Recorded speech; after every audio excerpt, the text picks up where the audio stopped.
漸聲門。自戀啊、自私啊，好多 foundation 啊，乜嘢係講開？我覺得妝太濃啦，要有呢個男女平等，但係我要幫佢攞住個手袋。屋企人會覺得我係港女，港女可能我自己都係咧。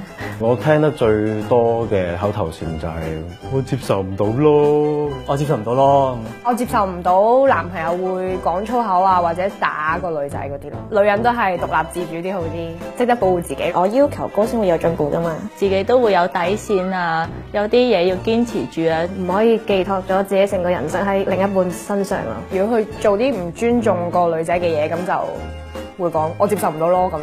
成日都話人低能咯。啲港女成日話人低能，我就真係唔知佢咩意思喎。講低能只係一種表達，有啲嘢代表我唔認同。男朋友同啲女性朋友一齊，佢喺度講埋啲唔關事嘅嘢啊，就會覺得係低能。可能三姑六婆都可以上 forum 嗰度講一大堆嘢咁樣，但係啲人都會信，咁我就會覺得真係低能咯。有啊，某個 forum 好中意話女人係雞噶嘛，唔好太相信咯，笑下就算啦，我覺得。成日俾啲港女問有冇諗過將來，我覺得有諗過自己嘅將來係一件好正常嘅事啊。趁自己後生，自己會規劃好人生係需要有 planning 嘅，即係有小朋友，我覺得都係一個 planning 嚟咯。自己都應該要為自己生活負翻啲責任咯。